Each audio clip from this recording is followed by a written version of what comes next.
Have you ever been to a party where no one wanted to go? You know they invited you, you really appreciate the invite. But you have this feeling in your gut that says there's absolutely no way I am going to that party. Let's talk about that. Let us break that down, because today we look at a situation where no one wanted to go to a very special event. Now I'm talking specifically about the parable that Jesus gives us in Luke 14:16-24, called The Banquet No One Wanted. Now this parable begins with a king who decided to throw a huge bash.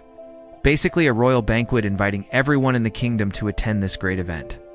He wanted to show off his wealth, display his generosity, and just really have a big party.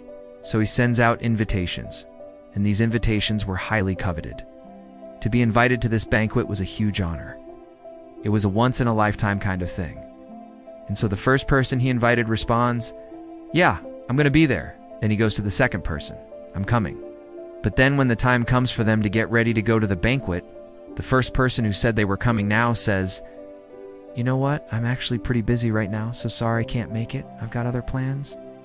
And then the second guy says, "Yeah, I'm a little too distracted to come to the banquet." And so this king, he's a little frustrated because he really wanted these guys to come.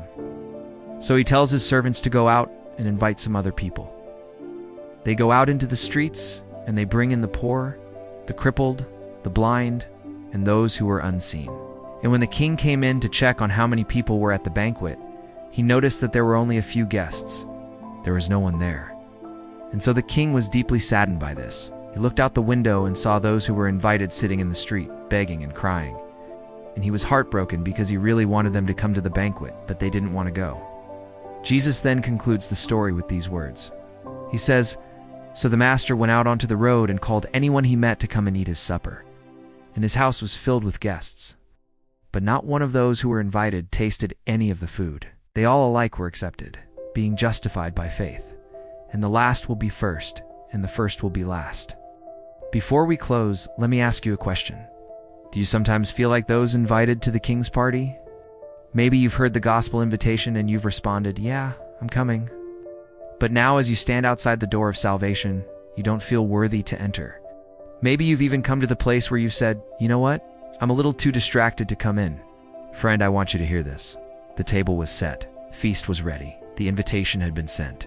But one by one, the guests made excuses. Too busy, too distracted, too focused on things that wouldn't last. So the master sent his servants to the streets and alleyways, to the outsiders, the forgotten, the ones who never thought they'd be invited, because the banquet would go on and the house would be filled. And friend, that's what the gospel is all about. It's about a banquet that is always ready, a feast that is always set, an invitation that is always open. Because Jesus wants to gather the lost, feed the hungry, and welcome the outcast. That's what we see in this beautiful parable. This story is Jesus' way of showing us the heart of God, a heart that longs to gather, to feed, to welcome.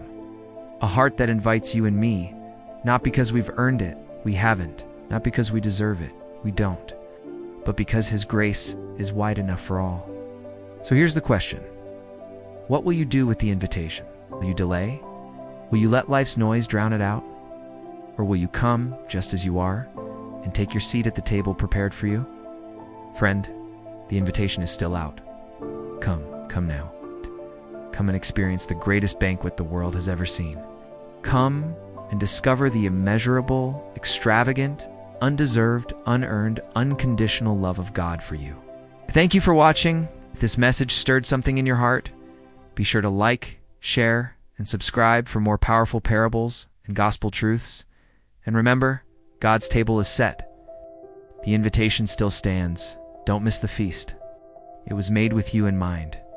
Until next time, say yes to the invitation and come hungry for more of Him.